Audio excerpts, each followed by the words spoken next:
नमस्कार। आज मैं आपको श्री हनुमान जी महाराज की कथा सुनाने जा रही हूँ। एक माता जी थी, उनके 3 बेटे थे।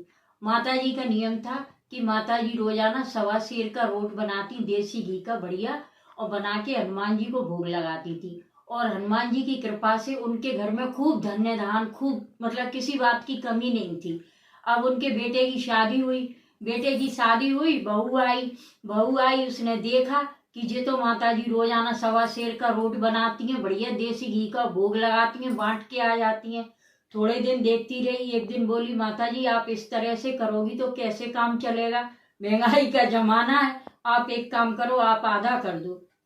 माता जी बोली, बहू है घर की, शायद इसमें कुछ अच्छा कह रही होगी, क्यों अपनी बात को आगे बढ़ा। बोली ठीक है बेटा। तो माता जी ने आधा किलो का कर दिया। अब माता जी आधे किलो का रोट बनाती, भोग लगाती, अपने बढ़िया राम भजन करती, और जब भी रोट चढ़ाती रोजाना तो कहती, हे हनुमान जी महाराज, मैं आपको जवानी में दे रही हूँ, आप मुझे बुढ़ापे में देना। ये उनका रोज का नियम था।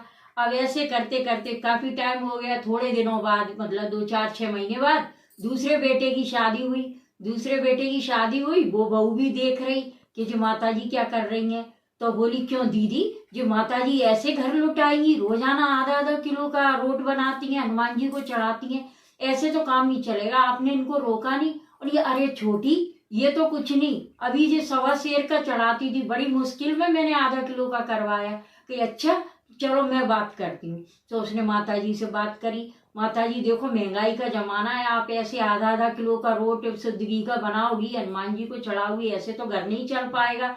ऐसा नहीं चलेगा। तो लेकिन ठीक है बेटा, तुम बता दो, कहीं पावर का कर लो। लेकिन ठीक है, पावर का कर लिया।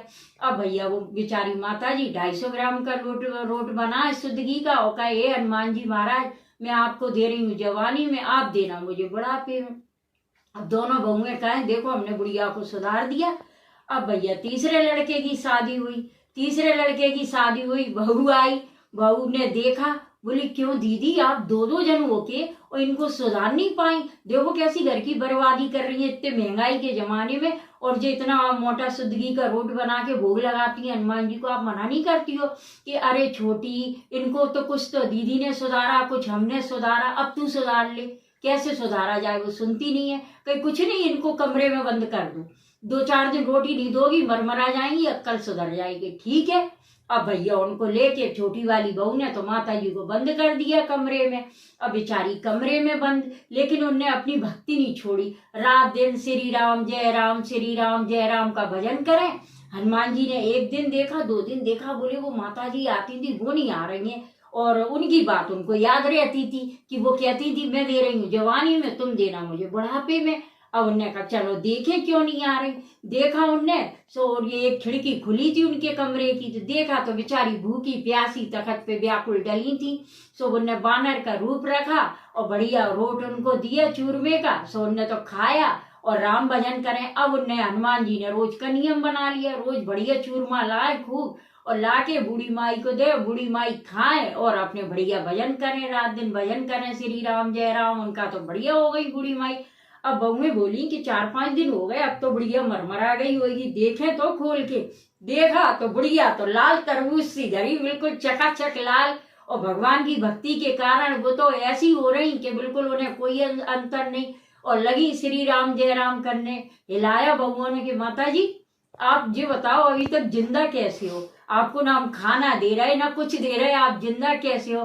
तो बोली कि मुझे तो हनुमान जी महाराज दे जाती है। अच्छा, हनुमान जी महाराज अब घर में आके खाना दे जाते? कही हाँ। तो कही के नहीं मानो तो देख लेना, ये खिड़की से आएंगे। सो बहू में दूसरे दिन छुप के बैठ गई। बोली, देखे बूढ़ी माँ कितना बोल रही है कि हनुमान जी इनको देने आते हो। तो देखा उनने कि है ना, बंदर का रूप रख के सीधे हनुमान जी महाराज अंदर आए उनने उनको चूरमा दिया। सो उनने खाया और बहुएं जाके माता जी के पैरों में गिर गई। साक्षात हनुमान जी के दर्शन हो गए उनको कि माता जी हमें क्षमा करना, अब आज से हम तीनों भी सवा सवा सेर का रोट चढ़ाएंगे और आप भी चढ़ाना। जय हो हनुमान जी महाराज, जैसे उन बहुओं को सद्बुद्धि दी ऐसे सबको देना। बोलो हनुमान जी महाराज की जय। सियावर रामचंद्र की जय। इस कहानी से हमें यही मिलता है कि दान करने से बढ़ता है, घटता नहीं। कभी कोई दान पुण्य करे तो उसको कभी रोकना नहीं चाहिए। बोलो सियावर रामचंद्र की जय।